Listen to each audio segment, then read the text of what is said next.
Around the country, growing concern over what's beginning to look like a repeat of the disinformation campaigns that helped elect Donald Trump in 2016. Concern that the same kinds of dishonest, divisive, and race-baiting attacks waged on social media against Hillary Clinton in the last election are now targeting 2020 Democrats.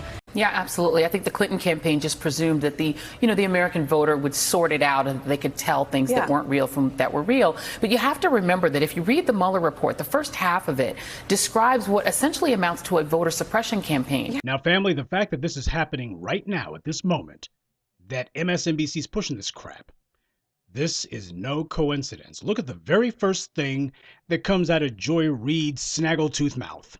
Very first thing that she says. She says, in the Mueller report. The Mueller report. Well, that's their since they still haven't given up on the whole Russian bots thing, this is their hobby horse now. But saying the Mueller report talks about efforts to suppress the black vote. Now, you need to understand that it was the exact idea, the talking point of Russian bots. We got to purge the Russian bots. That's what led to a lot of impromptu deplatforming. A whole lot of getting rid of people who were just saying things that established power didn't like was done under the guise of, these are Russian bots. They're Russian bots. They're saying things that established power don't. These guys are Russian bots. Whoever they are, they're just Russian bots. That's what they are. They're Russian bots. That's what Joy Reid is trying to set up. This is the old I'm white and I say so. She's doing her level best to try to grease the skids for white power to say, these new voices of black media, these guys who have been saying that as long as the Democrats and Republicans refuse to bring a black agenda, we should just disengage from this process and pursue our own agenda. Then she's saying, if someone's out there saying that black people don't need to vote unless there's a black agenda, they're Russian bots. It's Russian bots, Russian bots. Now, she knows that it's not Russian bots. Hell, she's had this little back and forth with a number of black folks who have been advocating for reparations, many of them whose names you would know. And so when she sits here trying to pretend as if she doesn't know who it is, and this is coming from the Republicans, like she doesn't know who it is. What this is you've got this immigrant descendant who was put in her position by white power, and now she's running scared. White power saying, we got to get rid of these black voices, and she's like, yeah, I got to get rid of these guys before they get rid of me. And that's what's going on. So Joy Reid's a liar. She's a pathological liar. She's been a liar for many, many, many years now, long before she got picked up off of whatever street corner she was on by MSNBC. Hey, remember when she said those unflattering things about homosexuals? Yeah, well, you see, she turned around later and said someone hacked my account. Or she was trying to strongly imply that. So she's a liar. She's not a very good one. But then again, she's not there to be a good liar. She's just there to be a reliable liar, a black person who will spout the white lies. That's what Joy Reid is all about. Aimed largely at black voters, in which they injected anti-Hillary memes, the super predator, repeating that over and over and over again to make it sound like she almost wrote the crime bill or voted for the crime bill when she was just first lady. And it wasn't the Republicans who were leading the charge to expose Hillary Clinton's part in the '94 crime bill. Hillary Clinton was bragging the whole damn time that she was first lady. For those Generation Xers, because I know the millennials probably were too young to be paying attention to politics, but for those of us who are Generation X, Hillary Clinton was bragging for the longest damn time that when you vote for Bill, you get me too. That was her freaking slogan in the 90s. The year of the woman. You vote for Bill, you're getting me too. So yeah, Hillary Clinton was cheerleading for the bastard every step of the way. And the thing is, when she became senator, she did absolutely nothing to repeal the '94 crime bill, did nothing to undermine it, did nothing to try to roll back any of its provisions. She didn't admit that it was a mistake. She didn't say, you know what, I support what my husband did as far as president, but I can't support the '94 crime bill. That was a mistake. It was wrong, and we got to own it. That's what she didn't do. So even when she went into politics, she was steadily defending the '94 crime bill. That's the problem. She didn't do a damn thing to reverse it. But Joy Reid don't talk about that. She says, well, Hillary Clinton didn't write it. That's weasel words. Same crap that you saw from Simone Aunt Jemima Sanders. You can't blame Joe Biden for mass incarceration. Why? The 94 crime bill was federal. It was federal. It was the states that were locking up black people. You can't blame Joe Biden for that. Yeah, but the 94 crime bill gave the states an offer of $13 billion if they made their laws, their criminal statutes, in line with federal guidelines. Joe Biden wrote that. It was his law. He wrote it. That's what Joe Biden did. He wiggled $13 billion under the state's noses and told them, we'll build prisons for all these black folks free of charge. All you got to do is write the laws to go after black people, and we will make it where it costs you nothing to go ahead and lock these black folks up wholesale. See, Simone Sanders tried to talk around what Joe Biden didn't say. It wasn't like he wrote those laws at the state level. No, he wrote at the national level and then bribed the states to follow suit. That's what he did. So here you got Joy Jackass Reid trying the same word game, the same weasel words. Why? They're acting as if Hillary Clinton wrote the 94 crime bill. No, she just cheerleaded for it in the 1990s. And when she got to the Senate, she didn't do a damn thing to oppose it or even own up to it. That's what Hillary Clinton did. See how dirty and underhanded this piece of trash Joy Reid is? So you've seen the same thing aimed at Kamala Harris, and it didn't just start with the debates. This happened in January. The minute she launched, just a slew of online activity accusing her of not being really genuinely African American, attacking her on the basis of her parents' immigrant status and on the basis even of her marriage. That started in January. Well, as with everything else, Joy Jackass Reid is wrong about this too, because, not to toot my own horn here, but I was leading the charge against Kamala Harris back in September 2017. You can go back to the archives of this very YouTube channel. It was the very first video that I posted on this channel. The Deadly Deception of Senator Kamala Harris, September 10th, 2017. So Professor Black Truth didn't just wake up to Kamala Harris and the anti-black fraud that she was trying to perpetrate just this year. And for those of you who only woke up to it when you saw last year that she might have been gearing up for something, for those of you who only woke up to Kamala Harris in the last 6 months, sorry, but you're late to the party. And that includes Joy Reid. Now, see, the thing is, Malcolm Nance tried the same stunt, and I called his behind out on Twitter. He's like, I and a bunch of black cybersecurity experts. By the way, Malcolm Nance, this clown can't even spell cybersecurity. Nobody considers him to be a serious intelligence anything. He's a joke to those who actually are in the intelligence community. Malcolm Nance is a freaking joke, and not a funny one, because he's been wrong about everything he's said. He's been talking about bots, and he sees reds under every freaking stone. The guy's a joke. MSNBC only has him on for the entertainment value, and I think that's running out. But Malcolm Nance tried that crap too, saying, I and a group of black cybersecurity experts, we've tracked this activity going back to September 2018, September of last year. I want to push your timeline back a little bit. We first saw there's a small group of black cybersecurity specialists and me started seeing these birther attacks on Kamala Harris last September when she launched her presidential bid. And that's where this whole, are you a real descendant of an African-American family or an African-American slave started popping up. It dipped until about January. You did a segment on your show, and then we saw this explosion of real people. They're not all bots. They are real people. They're trolls who are this small fractional fringe group led by a former black conservative. He and his black cybersecurity flunkies, they thought that all of this anti-Kamala Harris activity started in September 2018. I'm like, well, as with everything else that Malcolm Nance spouts out, he's wrong about this too. Every time he opens his mouth, something stupid falls out. I've been going hard in the paint against Kamala Harris since September 2017. So he was only off by a year, which is the least inaccurate that he's ever been. He's never actually been accurate, but this is the least inaccurate that he's ever been. But you better understand what it is that Joy Reid and her pals are trying to do. This did not start just this year. It's been going on for years now. But the problem is, if they admit to that, Then they also it throws the whole Russian bots line out. Not that they're going to get any mileage out of that, but the thing is, what they can't lie and say is, oh, it must be the Russians. What they got to say is this stuff originated online with black people. And it's been pushed and promoted by black people because they're demanding that their interests be put forward. And it's not the interest of black immigrants. It's not the interest of the black boule. It is the interest of the black survivors of slavery who have been systematically shut out of the very wealth that we created. Now, of course, Joy Reid ain't going to like that.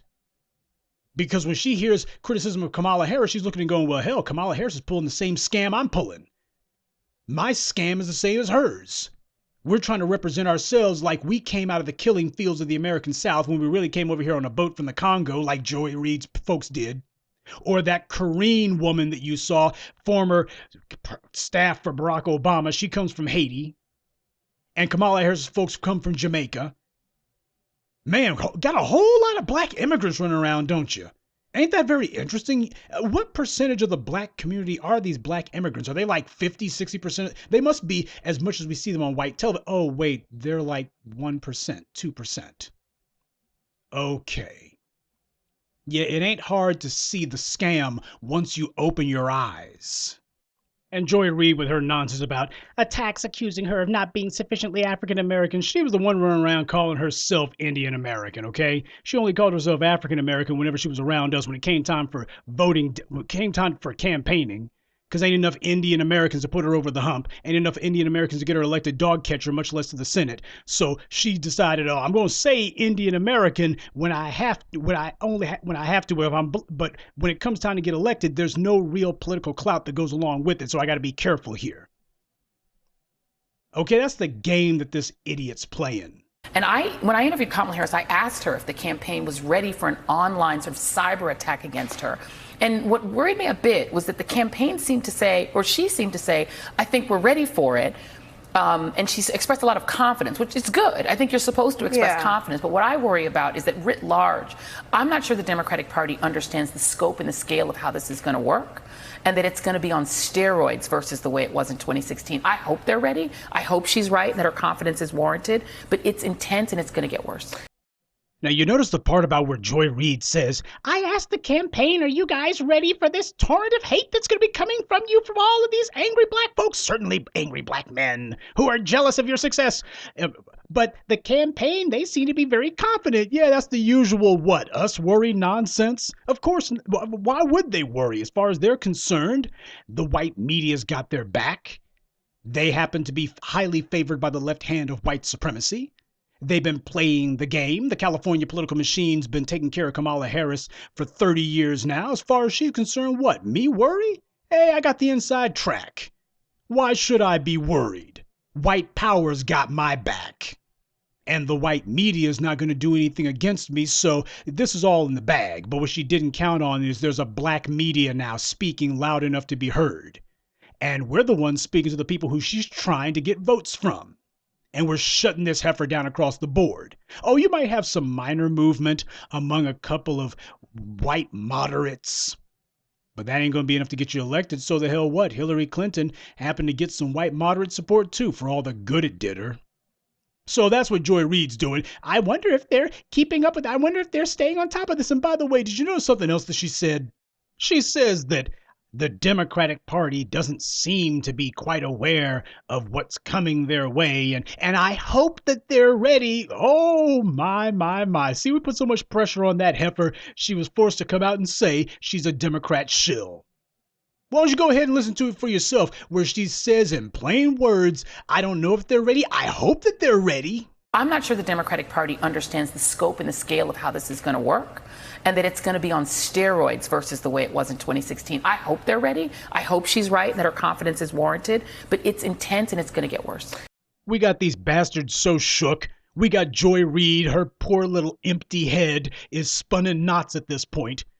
We just got these scumbags so on the ropes that they're sitting here telling people, yeah, we're Democrat shills over here. That's right. We're sitting here. We're trying to get the Democrats elected. We're just supposed to shill. Oh, to hell with the freaking objectivity. To hell with pretending that we were ever supposed to be impartial journalists. We are here to be the official PR wing for the left hand of white supremacy. Fox News is going to be the official PR wing for the right hand of white supremacy. We're here to push white supremacy with a smile, as opposed to those grimacing, angry white supremacists over there on the right. This is what Joy Reid has done. She's gone on the record. I hope that the Democrats' confidence is warranted. Wait a minute here. Yeah, she's hoping that the Democrats are right, that they're ready for it. I hope the Democrats are ready for what's coming their way. I hope that they are. Yeah, because her job security depends on that. She's in the tank. Democrats ain't done a damn thing for black people, and at no point does Joy Reid even give lip service to, well, there's a lot of things the Democrats have done that black folks are genuinely unhappy about, or should be genuinely unhappy about. She doesn't once speak to that. Instead, it's all the Democrats are in the right, nothing but lies, and they say that they're ready, and I hope that they're right, because what's coming against them is just so unwarranted and so unfair, and it's got to be the Russians and the Republicans. Can't be any black folks, by the way. Just can't be that. Why is Kamala Harris already a target, and why is birtherism one of the first smears? Because it worked the first time in Donald Trump's mind, right? When he entered the political arena in 2011, he used birtherism, and one of the things that came out of that, which I remember very well because I was on the Obama campaign in 2011, is Obama released his long form birth certificate, which was a win of Donald Trump. And I remember when it happened, I think there was a feeling like this had to happen. We were going into a re-election, and that was a major win. And so he took that and he went into 2015, and it all, we know what happened after that. Next, you got Karine Jean-Pierre. You hear this crap that she says? The white woman sets up a softball. This stuff is so freaking scripted. I'm surprised that they ain't got Spielberg on the sidelines with a clapboard going, take one.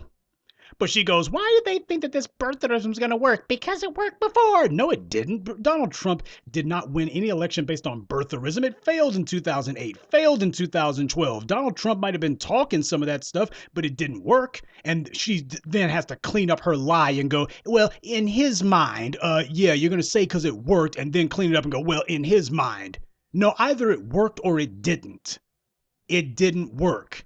How did Donald Trump come to prominence in 2015? He came to prominence talking about that he's going to close the border. He's going to do something about illegal immigration and the illegal immigrants.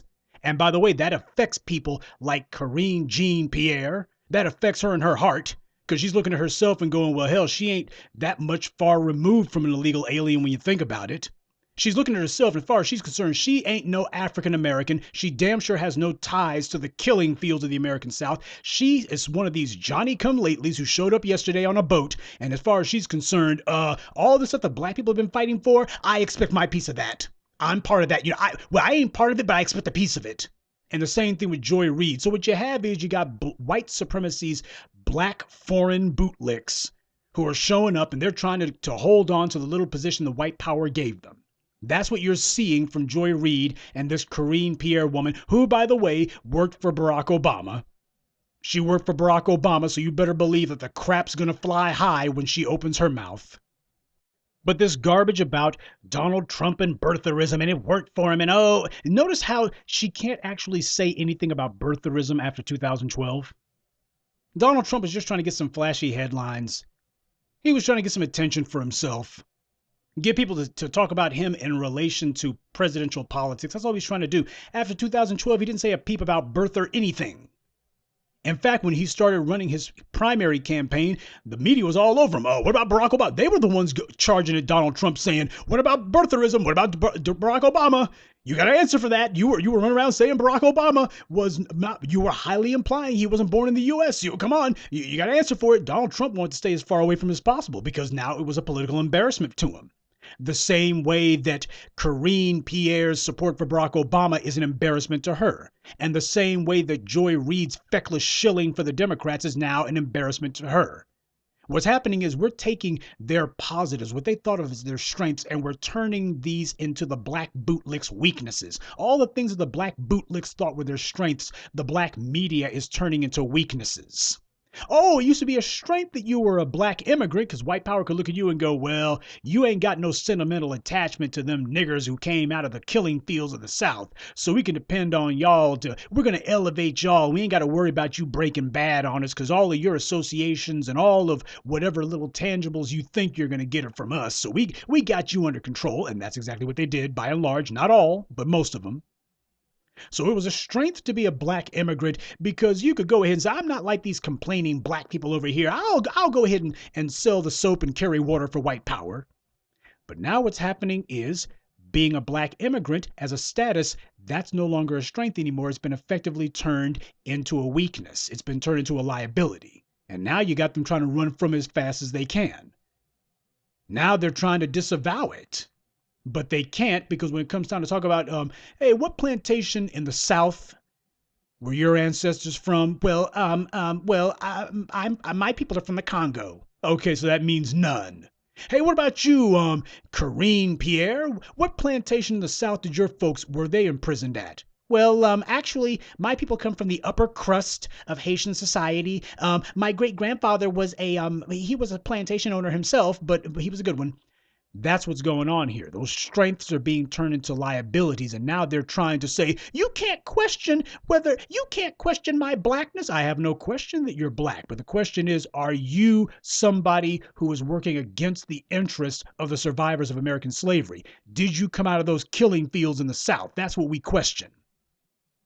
What is happening here is we're not allowing every Tom, Dick, and Harry, and we damn sure ain't allowing the white media to say who's one of us and who ain't. You may be black, but did you come out of those killing fields? Because when it comes time for us to get serious about pursuing our power, we need to make sure that the lines of commonality are strong. And unfortunately, too many of these black immigrants have shown that they ain't loyal to anything. Hell, they're not even loyal to one another. You don't see these black immigrants deciding to close ranks where it's going to be, well, it's going to be Haitians and Congolese and Jamaicans. No, they're just a bunch of self-interested opportunists by and large. Not in total, but by and large. So what's happening is the only thing that they can agree on is, hey, white power has been handing us a couple of token positions and keeping the rightful power intangibles away from the black masses. You know, the black ones who built this country, suffering in those slave plantations in the South. So we can all agree that if we just hang together, white power is going to keep us as their front black flunkies, right? That's the only thing that these black immigrants can agree on.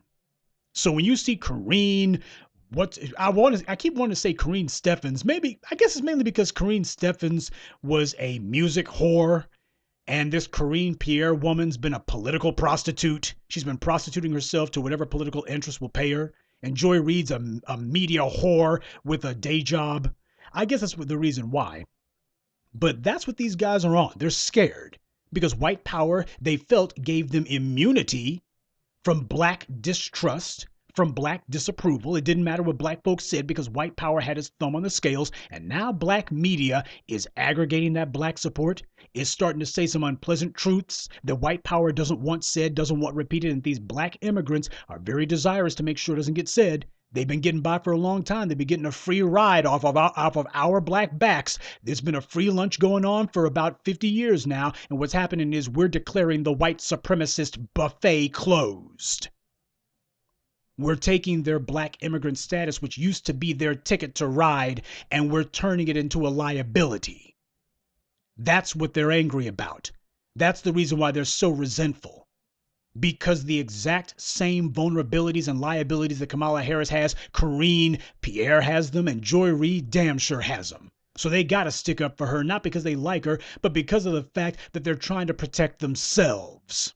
The same way that we can declare Kamala Harris has no legitimacy to speak for black people in politics, we can also declare that Joy Reid has no legitimacy to speak for us in media, and that Corinne Pierre has no legitimacy to speak, period. Let her go and speak for the Haitians in Miami. Let Joy Reid go speak for the Congolese in, I have no idea. Where the hell is the Congolese American enclave at?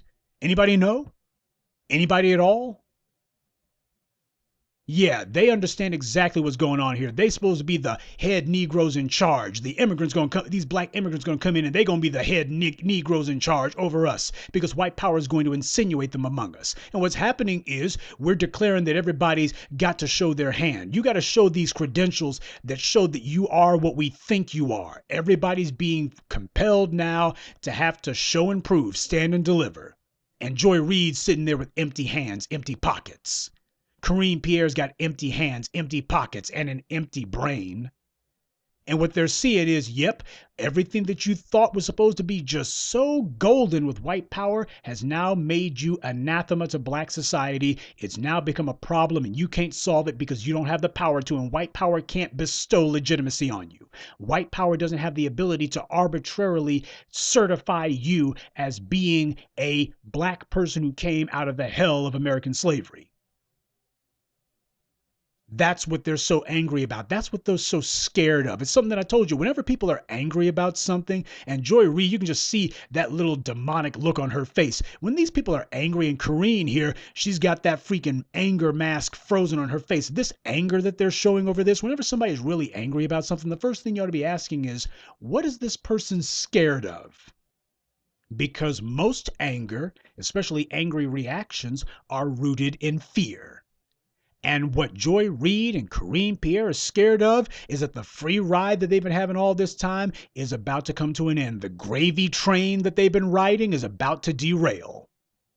And that white power, not only can white power not stop this gravy train from derailing, but once white power looks and goes, well, hell, we don't need these black immigrants anymore. They clearly are not effective. That's going to be it. Game, set, and match. And they don't have a plan B.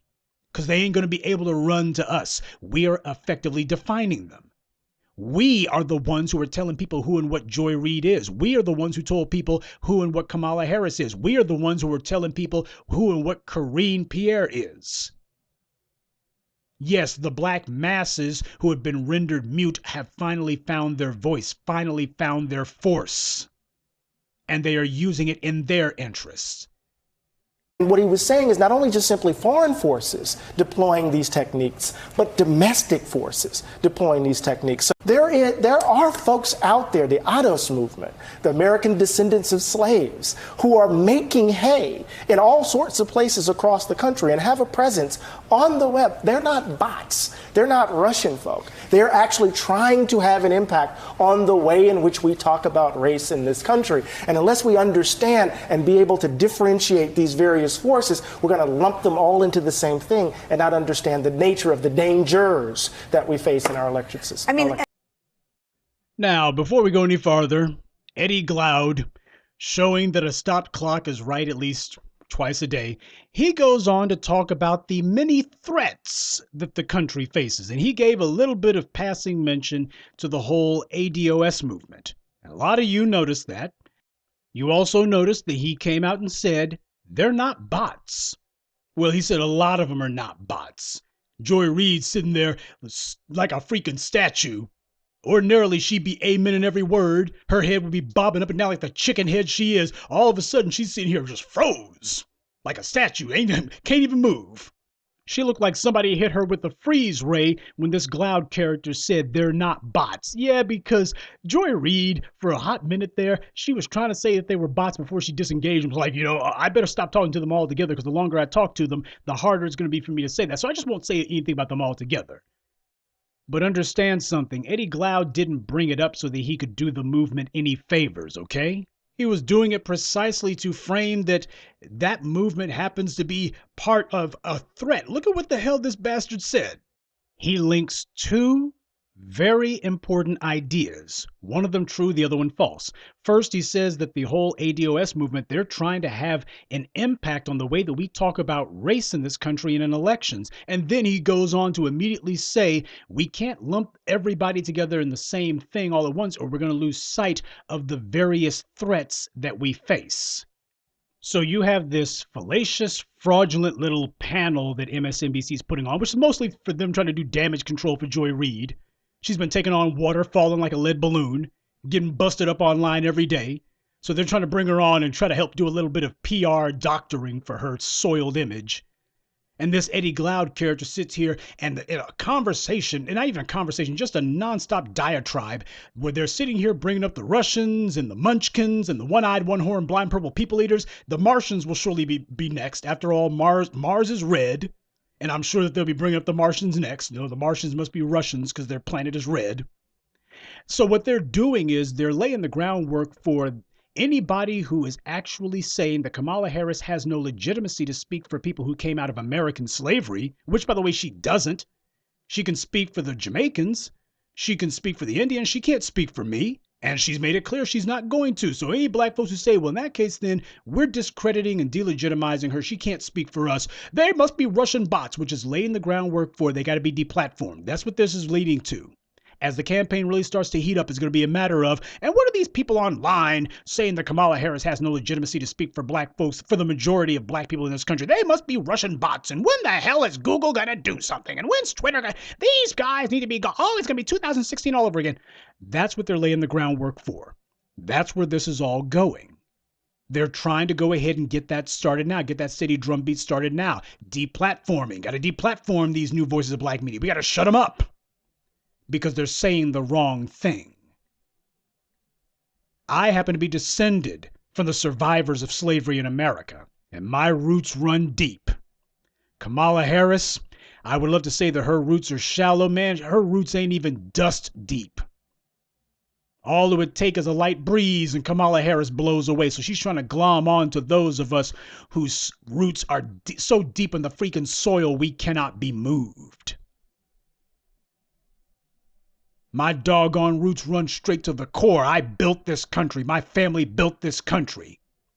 And we will have our justice. And Kamala Harris and Joy Reid and Kareem Pierre and the rest of the fakers, frauds, and phonies who just showed up yesterday, they are not going to stand in the way of it. They will find themselves being swept aside by the irresistible forces of history that we represent.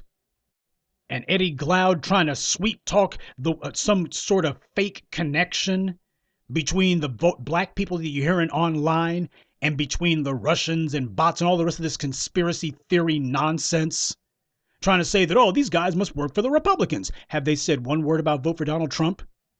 Jason Black did an entire freaking documentary, Race War, where he tore into Donald Trump. We attacked the Republicans full time. They're like, well, you shouldn't be saying anything against the Democrats. No, it is a lie to say that one side is good and the other side's bad. When you have a system that was created by white supremacy, both sides, all sides that get presented to you by white supremacy are bad. Doesn't matter if it's 1, doesn't matter if it's 2, doesn't matter if it's 5. If it came from white supremacy, doesn't matter if it's 20 Democrats on a stage.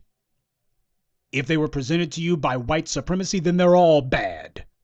Ain't no heroes here. Ain't no good choices here. Stokely Carmichael told you about that. Well, we got to choose Kamala because it's either her or Trump. It's the lesser of two evils. Stokely Carmichael told you about that 30 years ago. He said moral people do not choose evil, be it lesser or all. That moral people don't choose evil, period. But you got these clowns here saying, well, you got to choose the lesser of two evils. No, the hell I do. I ain't got to choose evil at all. But that's something that they don't want you hearing.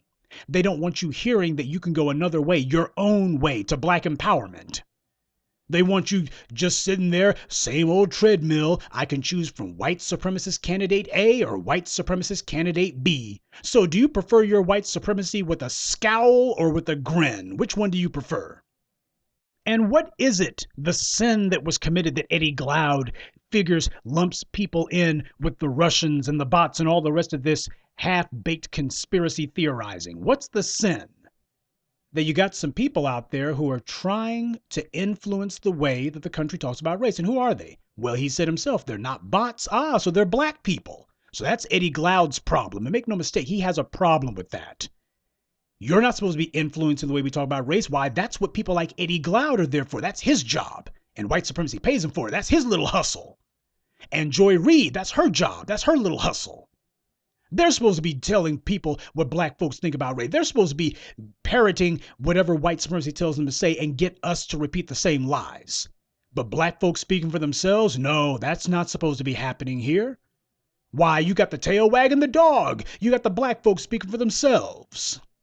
You got the immigrant and the ostensibly native black bootlicks for white supremacy. All of them showing their hands now. When you put people under pressure, as the old saying goes, adversity doesn't build character, it reveals it. And as we put the black bootlicks for white supremacy under increasing pressure, they're showing you who and what they are, who and what they've always believed. They're coming out and they're not even able to stick to the old lies. They're too stupid for code is what it means. As we put them under pressure, now they're being forced to say what they've always thought.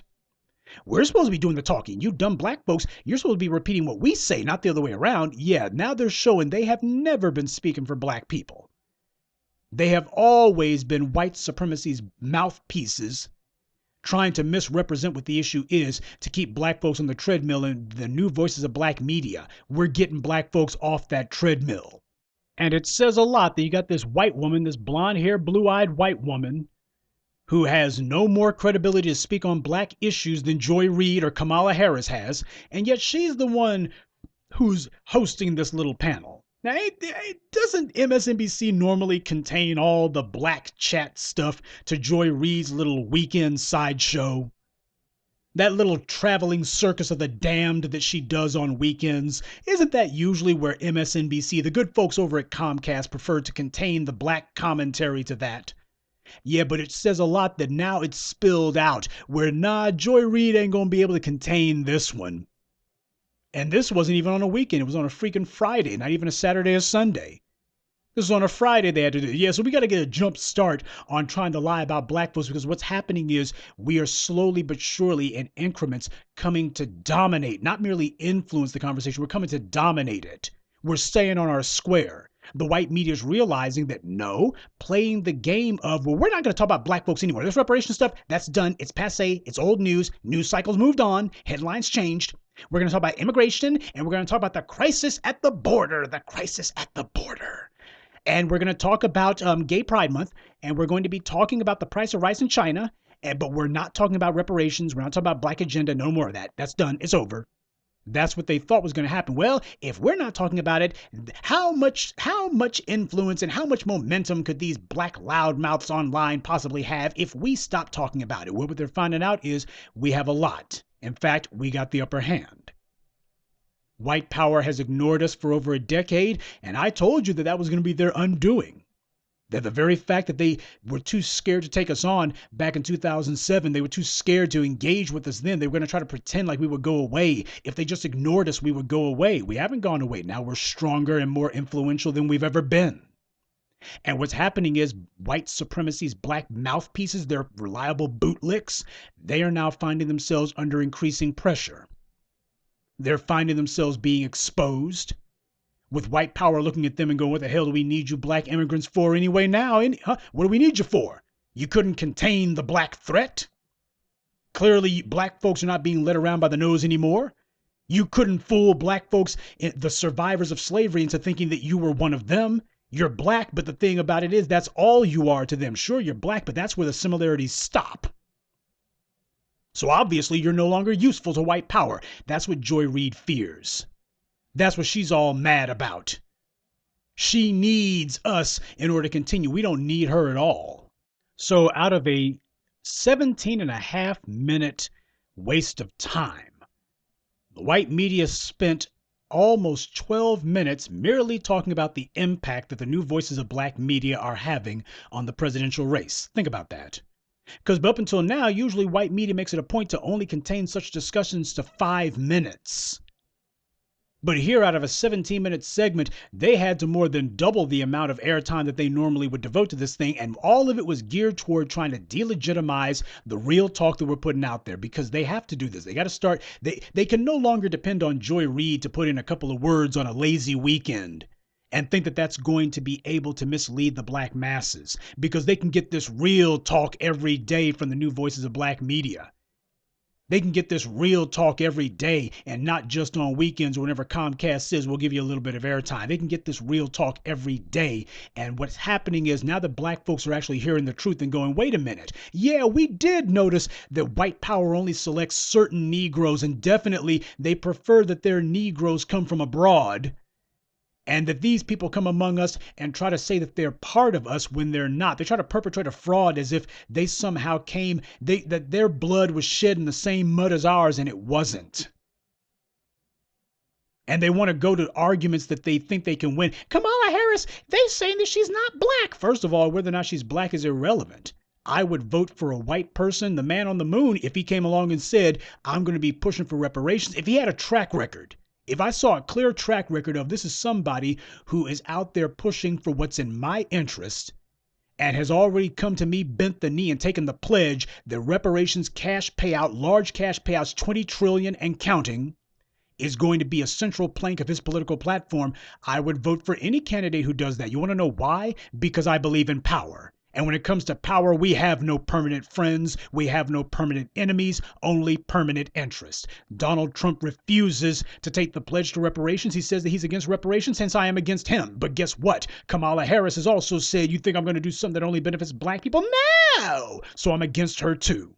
So if you have the black migrants like Joy Reid and Karine Pierre and the rest of these people who showed up yesterday who are trying to defend themselves by proxy, because that's what it means to Kamala Harris. They understand that the threat that Kamala Harris faces is also the exact same threat that they face. So if they want to play this game of let's create a straw man argument, let's get on something that these guys didn't say. You're saying that Kamala Harris isn't black. It's not a matter of whether or not black people are on Kamala Harris's side. The question is Kamala Harris on our side?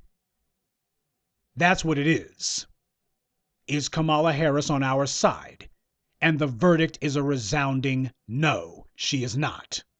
So the white media can go ahead and put on as many of these do-nothing panels as they want. If this is their idea of counter-programming, hell, you might as well write Donald Trump a congratulations letter for the next 4 years. Because he's a shoo-in if this is the best you're going to do. And to all those good white liberals, and I know there's a few good white liberals who happen to follow what I do. When you got as many subscribers as I do, and you make as much trouble as I do, you got a few folks who are curious about it because they don't get to hear talk like this from the usual black mouthpieces who they prefer to hear from. So for all you good white liberals out there who consider yourselves to be on black folks' side, though we can't tell by looking, if you think that $20 trillion to make up for the greatest crime in human history, if you think that that's expensive, try counting the cost of 4 more years of Trump. You think reparations is expensive? Try 4 more years of Agent Orange. Go ahead and see how much damage Donald Trump can do. Please tell me what the price tag for that would be. No, we're not playing the old game of the Negroes have blown off some steam and we're going to go slink away in a corner because white power did not immediately bend to our demands. We understand that this is a marathon, not a sprint. And we also understand that we're going to speak for ourselves. Joy Reid does not get to speak for us. Her job security just became very insecure. And as for Karine Pierre, her political standing just sat down. Oh, I could go on with the puns about these two clowns all day, but you guys get the point. This is what the white media is trying to do, and they will not be the only ones. CNN will get in on the ad. We've already told you about all this. Before it's all over, you will see the folks over at Fox News. You'll be seeing them doing the same thing. Because they understand exactly the game that they're playing. Contain the black threat. And you contain it by trying to undermine them from within. And notice how you got Michael Steele, the former RNC chairman there, and he's not contesting a single word that Joy Reid and the rest of these chowderheads have said. They're sitting here talking about voter suppression and such. Shouldn't he, as a former head of the RNC, be saying, oh, well, voter suppression, you've just gotten through saying black people suppressing themselves, so, you can't, it ain't always the Republicans, You notice how he isn't saying that. And it's because no one's blaming the GOP for it, and he knows it. He knew it before he sat down for that little empty cafe clash. MSNBC has spent years saying that the GOP's been suppressing black voters. You would think that Michael Steele, of all people, would be hyper defensive about it, but he's not. And Michael Steele's not worried for the same reason that Karine Jean-Pierre was not worried about anyone bringing up the Democrats' misdeeds. It's because that's what this panel was about. The white media understands exactly the role that they play in politics, especially when it comes to controlling black people. White power has always been sophisticated. One of the things that black folks have allowed the white media to do is to indoctrinate us with the idea that white supremacy is just a bunch of knuckle-dragging, mouth-breathing brutes. Many of them are. But the people who actually run white supremacy, the ones who are in charge of its day-to-day operations, they are anything but. They are highly sophisticated. You don't keep a system like this going for half a millennium without sophistication. Their racism, their anti-black racism, has always relied on a high element of sophistication to make it less obvious, to give it plausible deniability, to make it harder to galvanize the masses to attack because of the fact that you can't just represent it as a strict, immediate evil that must be toppled. They've been doing that by design. That's deliberate. Black immigrants have been the cherry-picked, approved of Negroes who white power handpicked and then elevated to positions over us. And through the white media, they push the propaganda that they don't ever tell you about Joy Reid's roots. They tell you, or if they mention it, well, you're all black, so it doesn't really matter now, does it? This handful of black immigrant success was presented to us as being the success of our group when it has not been. Joy Reid's success ain't got a damn thing to do with us. Kamala Harris's success ain't got a damn thing to do with us. Karine Pierre's success ain't got a damn thing to do with us. And we are not going to be bashful about pointing out that pig simple truth. There is no way that you can control a group of people for the long term without having inside elements to help you do it. I've always told you that there's always a strong element of complicity in all oppression. How do you trick the oppressed into becoming collaborators in their own oppression? Well, the easiest way to do it is to get someone who they would accept as one of their own to help sell them on it. These black immigrants, in most cases, they have no historical connections to us. They certainly have no familial connections to us, and not even a sentimental connection. They're no different than immigrants from anywhere else, from Asia, south of the border, wherever you want. Now, as the survivors of slavery in America, our ancestry goes back to many different nations in Africa. And since we didn't know which countries these white supremacists stole us from, over time we developed our own overarching definition of who we are as simply black. It wasn't about where we were from, it was about where we are now. And that was important because it helped us in a large way to eliminate any sort of so-called ethnic or religious or any other kind of lines. It's amazing what kind of political wherewithal you can bring to bear when you have it where people are no longer concerned about anything other than what is our essence, who are we as a people. All the rest of that stuff are nothing more than details.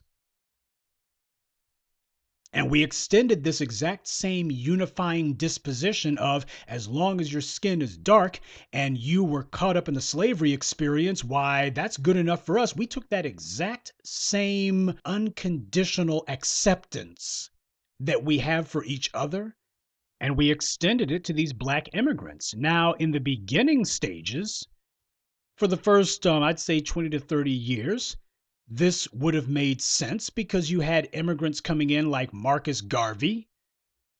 Okay, you got people like that. And by the way, Marcus Garvey couldn't get a damn thing done in Jamaica. He tried to galvanize the Jamaicans. They didn't want to hear it. And when you look at Kamala Harris's father, you understand why there was this failure of blackness in Jamaica. But when Garvey came to the U.S., he found a ready pool of supporters. Black empowerment, those of us who came out of the slavery experience in the United States, we need to accept a simple, hard truth. And I think our brethren and sisters from abroad, if they're honest with themselves, they'll accept this one too. Black empowerment simply will not come from any other faction of black people on this planet. If it doesn't happen with those of us who came out of the hell of American slavery, then it just won't happen. If it was going to happen in Africa, it would have happened by now. If it was going to happen in the Caribbean, it would have happened by now. Let's just be period point blank honest about that. White supremacy is not going to be toppled. At least it's not the movement that topples white supremacy is not going to start in Africa. It's not going to start in the Caribbean. That's not to say that it cannot eventually take root there as well. But it's damn sure not going to start there. And we need to be honest about that. That's why white power was so eager to bring in so many immigrant blacks who simply don't have our history, nor our internal culture. Yes, as the survivors of slavery, I'll be the first one to tell you that we have a noticeable amount of dysfunction, but our dysfunction has largely been imposed upon us by white power and its black bootlicks. In Africa, I'd like to know what the hell their excuse is. There's still warring tribes over there, separating themselves into fighting factions. Instead of ganging up on white supremacy, they instead spend all day going at each other. This is the main reason that they have not and will not unite. White supremacy's safest enclave is not Europe, it's Africa. White power realized that that kind of ploy, though, wouldn't work here. How can you split people into warring tribes when you already told them a long time ago you robbed their memory from them of who they are? So what that also means is all that tribalism goes away too. Without knowledge of who we were, it's impossible to get us to fight each other on the basis of what tribe we're descended on. Now, when it comes to stuff like colorism and such, that's another issue altogether. But again, you cannot divide us as a group. You cannot divide us as a group along the lines of colorism. They tried it. You see how far that got them. What happens is you wind up with a few black boulets at these universities, and they have essentially segregated themselves, which means that they're no longer among us. So what white power decided upon with us is, rather than trying to fracture us along the lines of what tribe we're descended upon, instead, white power decided to use our potential unity against us by infiltrating black traitors among us. Once we decided to extend this unconditional acceptance to all of us, hey, we're all caught up we got the same oppressor, we were all caught up on the same slave ship, just some of those ships stopped in Jamaica, some of those ships stopped in Haiti, and our ships went all the way to the east coast of the US. That's all. That's the only difference. Once we decided that that would be our overarching definition of black acceptance, white supremacy looked at that and said, yeah, but you don't know what we've been telling them folk in Jamaica, though. You don't know what we've been telling them people from Haiti, do you? Oh, you don't know. This'll be easy. Hey, Kamala Harris, your father, tell him about it. Well, I'm descended from slave owners, and my father's very proud of that, by the way. That means that our ancestors were holding the whip over the rest of these dumb niggers here in Kingston.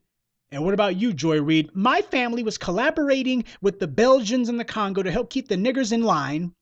And what about you, Kareem Pierre? Well, my family, we're largely descended from the French Creoles. Well, don't quite have white ancestry, but we got Creole ancestry, and yeah, very, very, very close to the white ruling class in Port-au-Prince. Yes, absolutely. Okay, then, well, we know who we're going to let in now, don't we? And we're going to have it where you guys speak about black issues. That's your job. You're going to be the official Negro spokespeople. That's going to be your job. We need you to get them off of this black empowerment nationalism stuff. Why? Isn't that very antagonistic to these good white liberals? And you know, these good white liberals, they're on your side. Oh, there's just some work to do. And they don't even have to go that far with the black bootlicks. There's no need to sugarcoat it. You just tell them, hey, look, you want this freaking paycheck or you want us to give you the roly-poly Martin treatment? Either you're on TV and you're getting this check and you get to write some books because we'll go ahead and let you plug your latest book that nobody's going to read. We'll go ahead and give you the rub and let you have a little bit of shekels from white supremacy. But you know what? We can turn it off like a light switch. Don't believe us? Take a look at some of these Negroes who used to work at MSNBC. Where's Goldie Taylor at? Anybody got an APB out for her? And Melissa Harris Lacewell, who gives a damn? Anybody seen her recently or at all? Yeah, they know exactly the game that they're playing, and they know exactly what the punishment is if they don't keep carrying water for white supremacy. They know exactly the devil's bargain that they entered into.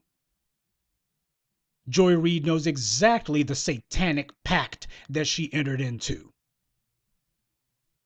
Black flunkies who white power chose and groomed and indoctrinated and bribed and bought off to put among us and pretend to speak for us and to ultimately mislead us into doing anything except taking on white power head on. This is what you call confusing the internal politics of your enemy. That's how it's done. It's an old trick.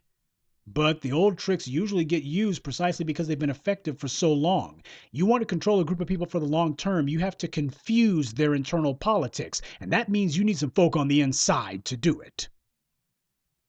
That's the only way that you can confuse the internal politics of a group.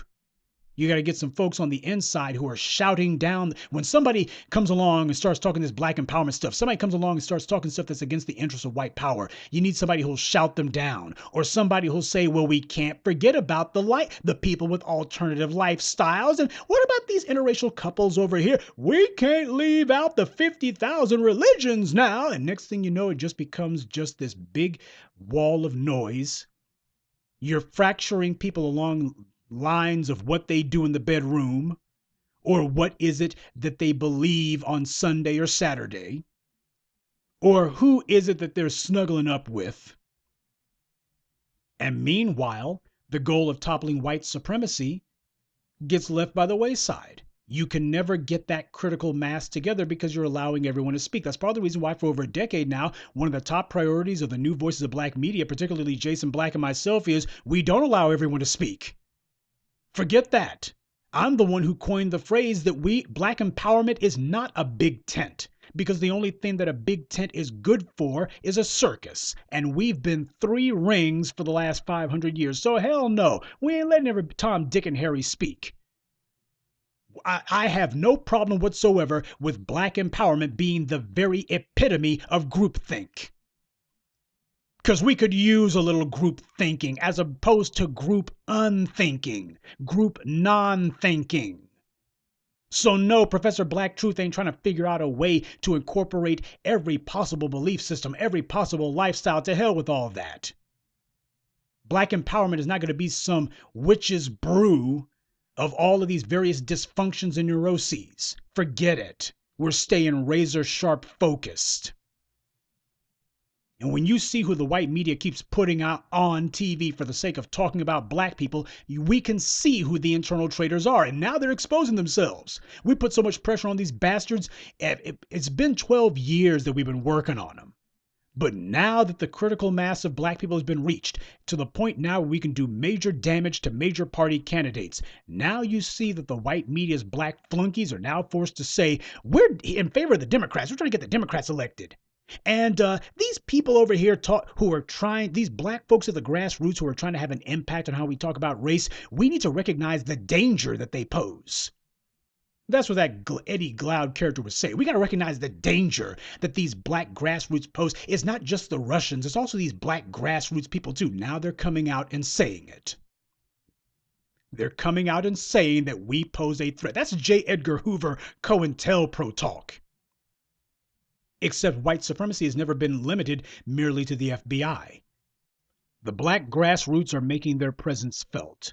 But I told you, be very careful about when white supremacy finally decides to start saying some of the names of these organizations and groups who previously had only been spoken about online. Because they're doing it as part of a concerted effort to put the bullseye on us, to get us in the crosshairs. That's what this is. What they're doing is they're setting up what they expect to be a mass deplatforming effort. Hell, if they were deplatforming groups like Cop Block, who don't even talk about politics, they merely talk about police brutality, what does that tell you? This ain't about elections. This isn't about whether or not they think that you're spreading Russian disinformation. It ain't about that. It's about whether or not you are taking on any of the arms of white supremacy, the enforcement arm of white supremacy, the police, the administrative arm of white supremacy, which is the government and business, or the propaganda arm of white supremacy, which is the white media. So we got the bastards shook. When they got to do something like this, where they're forced to put aside the pretense of any sort of a pretend objectivity. When they have to just come out and say, these guys at the grassroots are a threat. We got to recognize all the dangers. They want to put that out there. Yeah, you see these guys online who are trying to put the survivors of slavery first. That's a danger. That's a danger. Joy Reid knows exactly how she came to be where she is. And it damn sure ain't because she's smart, because smart is a word that never belongs in the same sentence as Joy Reid unless you're speaking in the negative. People like Karine Jean-Pierre, she knows how she got her job. See their contempt and hatred for us. Far as they're concerned, if they can't use us in order to solidify their position with white power, then they're going to try to attack us. Just like Kamala Harris, they will lie all day long about what they've done against us. But at the same time, they'll be campaigning the hardest to make us think that they're one of us. These clowns have just been looking out for themselves. What you're seeing here is terror in the eyes of the black bootlicks, because now they can't count on anything. White power doesn't have the ability to be able to shut us up, and that's where you guys come in. White power does not have the ability to put the arm on us. There is no weekend show that they're going to take away from me. There is no weekly column that I'm depending on them for. I don't have any job at a university that I'm depending on white power to give me. I don't have some book that I'm sure hoping that the white media will help me plug. They can't do anything for me, and that being the case, they also cannot do anything against me. And you guys, the force multiplier, you're the reason why all this is happening. Who do you think that everybody's fighting over? Whose opinion do you think it is that they're trying to sway? It's yours. If you guys weren't the ones that they were trying to sway, they wouldn't even be talking about you. They wouldn't have to. You'd be irrelevant. But as it is, you guys are the only ones who are relevant. I'm trying to get you to understand the power that you've got and that you have to use it. We are the ones who built this country, and we have a right to influence it and to guide its direction in directions of our choosing. We have the right to do so. We spent 500 years earning that right. And by the way, am I saying that all black immigrants are bootlicks for white supremacy? Of course not. What I'm trying to tell you is too dang many are. And we got to be honest about that reality. White supremacy, the same bigots who were hanging and lynching black folks back in the 60s, the same racists who were trying to shut black folks out of the voting process and trying to legalize the murder of black folks by the police, the same people who were turning a blind eye to the Chicago police's murder of Fred Hampton and all the other official state assassinations that were taking place, these are the same people who were running the freaking State Department and deciding which black immigrants they let in. Oh, they were racist as hell against us, but when it comes to black folks from outside the U.S. who they weren't letting in until the freaking 60s, then all of a sudden, oh, we're colorblind and hail fellow well met and we're all God's children. You think they discovered religion while they were busy oppressing us? Of course not. You better start understanding the circumstances under which these black immigrants came to be here and who it was who let them in. But you look at this pathetic segment. They got one white woman leading the panel. This is a basic reflection of the black media up until the last 10 years. This is white people trying to put on a show for, well, this is responsible black media. You got these dark-skinned folk and they're taking their cues from this white woman and this white woman's telling them what to say and what to talk about and what they can discuss and they're being, look how disciplined they are. They don't take on a segment longer than this white woman allows them to. Very disciplined these black Negroes are. This is basically a microcosm of what was the alleged black media for so damn long, for too damn long. You got some white person who's got some black puppets on strings, and they're saying exactly what they wanted to say. And look how many of them there are. Not one, not two, not three, but 4 useless Negroes chattering away in front of this blonde-haired, blue-eyed white woman. When the hell is the last time that MSNBC had a panel of nothing but black people, especially off of the weekends? It's one thing to have Joy Reid and her little side show, but this is not Joy Reid's show. This is somebody else's. So what does that tell you? Why would they be doing that? It's for the sake of optics. Just like the political fraud that took place on Capitol Hill, the so-called reparations hearing.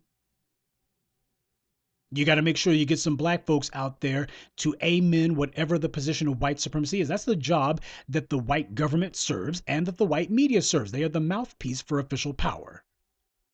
And these black bootlicks are here to sanctify it and justify it and to try to lend the good offices of blackness to what are nothing more than big white lies. But they need the proper optics. Oh, all this talk about Kamala Harris not legitimately speaking for black people in the U.S., that obviously black people think that that's just a bunch of bunk and why we got 4 Negroes here to prove it. Because after all, black people are one big monolithic herd. And if you got 3 or 4 Negroes who are saying, this is what black people think, why, that's gospel truth. That's the opinion of all black people. I heard it on MSNBC. Yeah, white media knows exactly what they're doing. If you're going to lie about black people, then you better front load your panel with as many black bootlicks as possible. You see, this wasn't about the election. It wasn't about Donald Jr.'s Twitter activity. It's about keeping black people from destabilizing the political structure of this country. Politics relies on perpetuating the status quo, keeping the masses, especially the underclass, on a treadmill, keep them out of the process. Or if that fails, at the very least, keep the underclass from doing anything that undermines the power structure. Just get them running in place. Make sure to put some new folks out there every once in a while. They might get tired of hearing the same old lies from the same old liars. Joy Reid was on Twitter going back and forth with a number of reparations advocates, and she knows exactly where all this is coming from. Joy Reid's asinine talking points are basically her replying to us, but pretending to be talking about the Republicans. And when Eddie Glaude brought up ADOS, that was scripted, okay? Her non-response, her acting as if she didn't know what he was talking about, as if she never heard of such things, that was deliberate. White media's gotten their black bootlicks on code. We don't want to give these guys too much airtime. We don't want anyone thinking that they're important.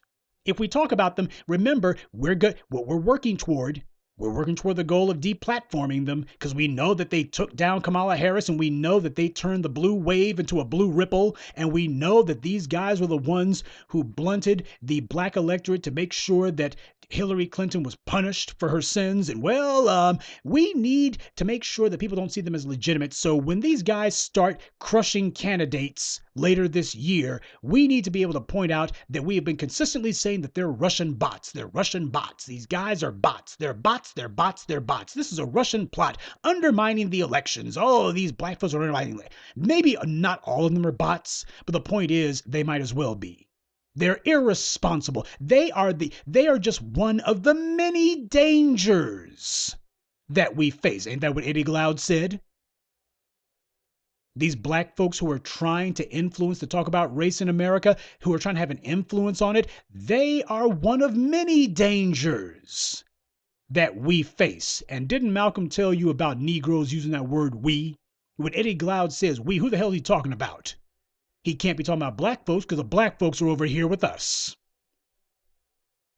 Yeah, Joy Reid babbling about getting black voters to suppress their own vote. No, Barack Obama took care of that. Barack Obama did more for black voter suppression than any racist Republican ever did. So you see them repeating the same lie over and over again. Opposition to Kamala Harris isn't coming from black people. Opposition to Kamala Harris isn't coming from black people. Opposition to Kamala Harris isn't coming from black people. The intended audience for this lie is, of course, black people. Oh, those are just some crazy fringists online. Most of them are Republican operatives, don't you know? They saw how Kamala's numbers imploded after she announced her candidacy. They are fully aware that as the campaign goes on, as the presidential primaries continue, Kamala's numbers will crater yet again, and this time is going to be permanent. No amount of white media praise is going to reinflate her campaign as more and more people become acquainted with her record. And you're not going to have Joy Reid talking about it. Have you noticed that? So isn't Joy Reid going to be saying, well, you've heard about Kamala Harris's record. She's locked up a lot of black folks. Let's talk about it. At the very least, shouldn't there be an open and honest discussion about it? Nope, she's already said where she stands. She hopes that Kamala Harris's campaign is ready for whatever comes at it. So Joy Reid has already declared that she is nothing more than an on-air spokeswoman for the Kamala Harris campaign and for the Democratic Party. You know, there's supposed to be laws against that kind of thing. It's called an in-kind contribution. You got somebody out there who is being a blatant open shill for a political party. There's supposed to be laws about that. That's part of the reason why you'll find the conservatives sitting there saying things such as conservatism, liberalism. They'll be upbraiding the Republicans. But even Sean Hannity, dumb as he is, they don't get out there and say, and that's why you need to vote Republican, because they understand there are laws against that. You cannot get out there giving an in-kind contribution, which is what that would amount to. It would amount to nothing more than a political ad. And Joy Reid, she just got through basically giving one, announcing that she is a political operative for the Democrats. And everything that she says is geared toward trying to advantage them. And that apparently we're making problems for her. We're causing problems. Y'all gonna mess it up for me. Damn right we will. White power understands that there's a power struggle going on. The black bootlicks are desperately trying to hold on to the position the white power gave them. And they're losing their ability to control the conversation, to control us. Family, white supremacy relies on duality. They rely on duplicity. That's part of white supremacy's sophistication. As Dr. John Henrik Clarke beautifully put it, the evil genius of Europe. There is what they show you to get you looking in one direction, and then there's what the underlying plan is. You don't believe it? I keep referencing Niccolo Machiavelli's The Prince. He explained, here you had this Italian strategist who was explaining to his lord that you might want to adopt the practice of a parliament. France has one, and then Niccolo Machiavelli explained why it was that a parliament would be a good idea, not to give a voice to the people. In fact, exactly the opposite. It would be used as a political buffer to insulate the royalty from the outrage of the masses. Instead of the people being able to point at the king and say, you're the reason we're not getting what we want. Instead, the king can point to the parliament and say, hey, these are your hand-picked idiots that you put in charge. Don't look at me, look at them. So the idea of representative democracy, and this is coming from Niccolo Machiavelli, one of the most diabolical political strategists who ever lived, the idea of having elected representatives serves a very real purpose under white supremacy, but not the one that they told you.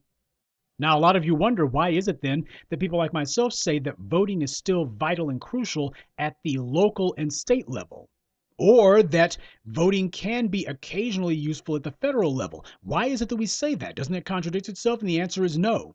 As Dr. Noam Chomsky put it, the biggest problem with elections is that they are potentially democratic. That's the problem. If enough people are on code, then yes, elections can serve a very real good for the people who it's supposed to be serving the interest of in the first place. Elections are potentially democratic, but only when you force them to be.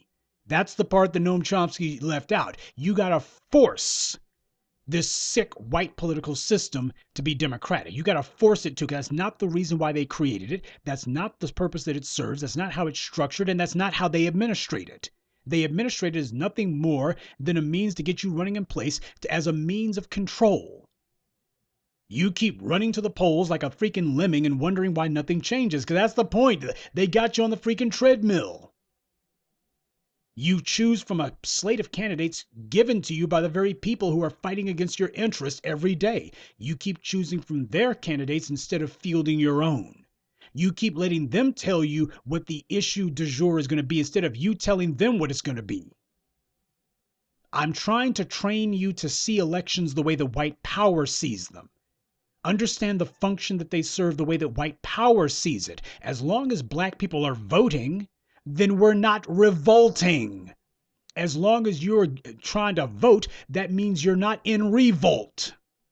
People who are trying to change things at the ballot box never look for ways to change things by any other means. And what that means is this game can go on forever. The only way that a corrupt system like this bends to the righteous demands of a righteous people is when it is under threat. And that is what we are doing now. We're undermining the system by having you disengaging because they know that your anger is not going to subside. They know that your real and justified grievances are not simply going to be left behind. If you decide that you're not going to pursue justice at the ballot box, then you're going to look for it by alternative means. And the United States knows exactly what that means because the U.S. has been doing it for over 50 years. In Chile, in Indonesia, in Iran, and these days in Venezuela. Delegitimizing the electoral process means you're also delegitimizing the individuals who happen to be the beneficiaries of those processes. That means the politicians. The individuals who are put in power by the electoral process, when you delegitimize the process, you delegitimize the individuals administrating the process. The U.S. knows exactly how dangerous that can be because it means you're not looking at the mayor as being any sort of legitimate authority, and you don't look at the police as being a legitimate authority. You see all of them as a cabal of thieves and thugs. That's what they fear. The white media doesn't want black voter disengagement to become habit forming. The single most important thing that we can do media-wise right now is to purge the white media's bought and paid for black lackeys. It's time to show all of these black mouthpieces the door. And it's not a matter of, well, if you shape up and fly right. No, we've got to start instituting real and harsh penalties for fighting against our interests. We cannot make it where attacking black people's interests, undermining and deranging our internal politics doesn't carry a price. It's a crime that you can commit for free. Forget that. When you commit the crime of attempting to derail black empowerment, there's supposed to be a price that goes along with that. Your job is supposed to evaporate. Whatever future prospects that you had, how you gonna get some money off of your past work for white supremacy, that's supposed to all evaporate. It's supposed to go away.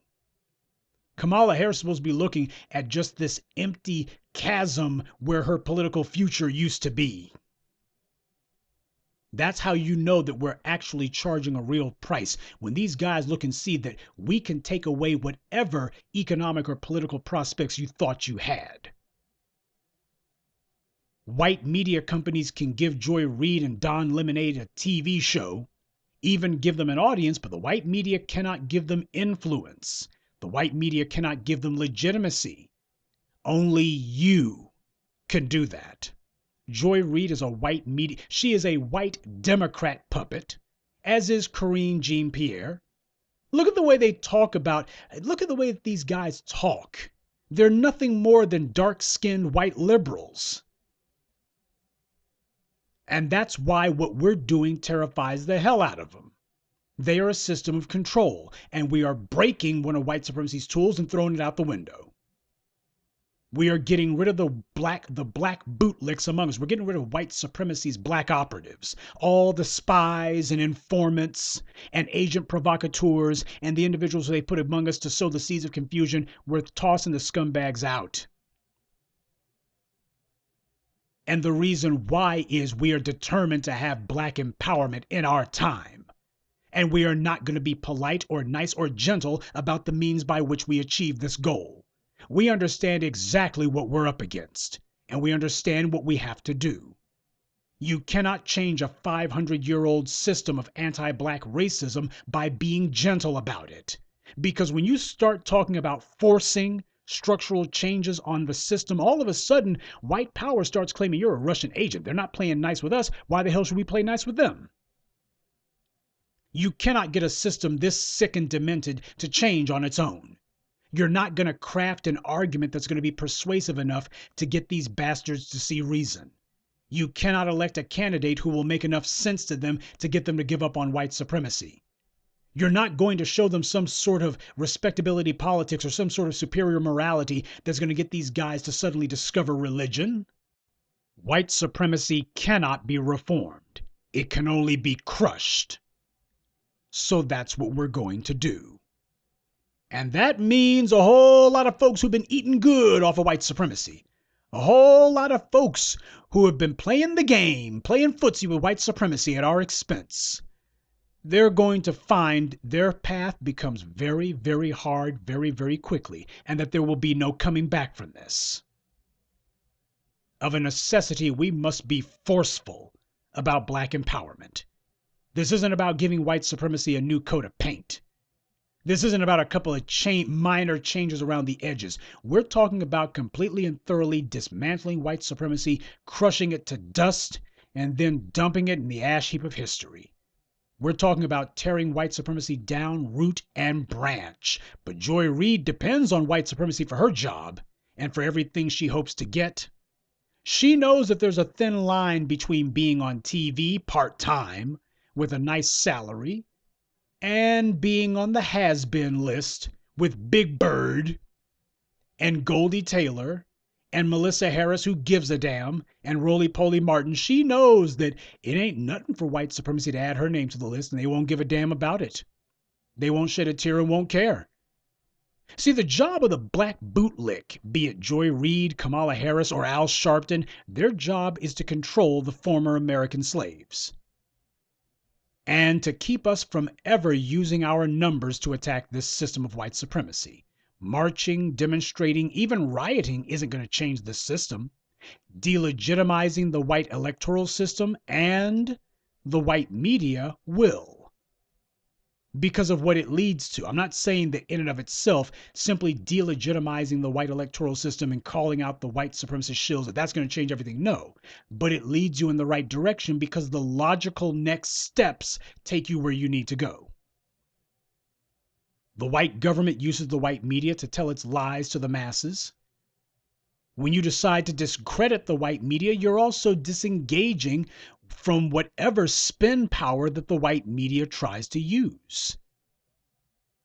The purpose of the white media is to make white power directives seem legitimate. That's their job. Bestow legitimacy on whatever white power is up to. Legitimizing white supremacy by intellectualizing it and putting on so-called experts and friendly, familiar on-air personalities to sell the lies.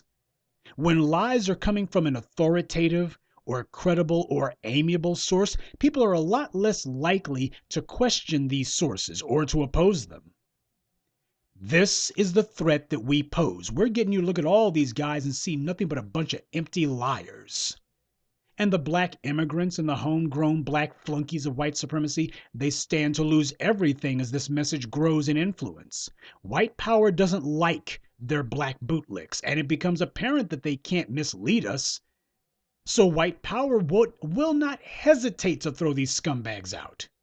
If black people make it clear that we don't like or trust the black people who the white media puts on the air, then white media also knows that there's no fear of a black viewer backlash if they ethnically cleanse the airwaves of all the black people on it. They ain't got to be worried about black folks boycotting MSNBC if black folks are already like, man, MSNBC ain't nothing but a bunch of noise. And that Joy Reid, she's just a fraud. White power doesn't have to be scared to dump them because white power doesn't want them in the first place. And what would become of Joy Reid and Karine What's-Her-Name after that if this comes to pass? Now, you may not have given a lot of thought to what's going to happen to Joy Reid if MSNBC dumps her behind, but I can promise you that is a daily nightmare that she deals with. She thinks about it all the time. It dominates her every waking moment. I dare not say her every thought, because if a thought went through Joy Reid's head, it would be the shortest trip in North America. But this is what goes through their minds. You got a whole bunch of slaves. Slavery didn't end. Some of the biggest slaves are on cable TV. Some of the biggest slaves are still in white employ. They just don't have a whip over them. They're holding a paycheck over them instead. Joy Reid is just like Malcolm I Wish I Was a Spy Nance. These clowns are inventions of the white media.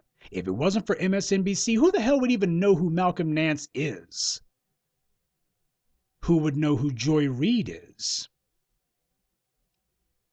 For the longest time, white media's black bootlicks have been defining us and deranging our internal politics and derailing our agenda and undermining our political momentum. Now the good guys are taking charge. We're defining the black bootlicks, and we're leaving them nowhere to run, and we're leaving them no prospects. What's happening is, at long last, the chickens are coming home to roost. And there is absolutely nothing that these black bootlicks can do about it. And there's nothing that their white paymasters can do about it. So while it is undeniably true that there is definitely a massive, well-coordinated disinformation campaign going on, one that has a very powerful government backing it, while it is true that there is such a disinformation campaign, it's a total lie that this disinformation campaign is coming from the new voices of black media. It's coming from the very people who are trying to trick you into thinking that they're reporting on it. What they're doing is they're taking the very thing that they do and accusing us of it. We are the only truth that you're getting. Joy Reid's the one who is promoting a disinformation campaign. And we got this heifer so terrified that she dare not even say the names. She's scared of what might happen if she does. Well, their fear is simply a manifestation of our truth. Because when you speak truth to power, power gets real nervous. When you start speaking truth to power, power starts looking around going, oh my God, is anyone listening to? Oh God, people are listening to this. Because there is no answer for the truth. There is no mountain of lies that is somehow going to act as an antidote to the truth. Apathy can derail the truth, but only for a time. Disinformation might be able to undermine or forestall the inevitable, but only for a time. And Black media is saying that the time for Black empowerment is now. And the time for the white media's Black bootlicks, be they immigrant or homegrown, that time is done.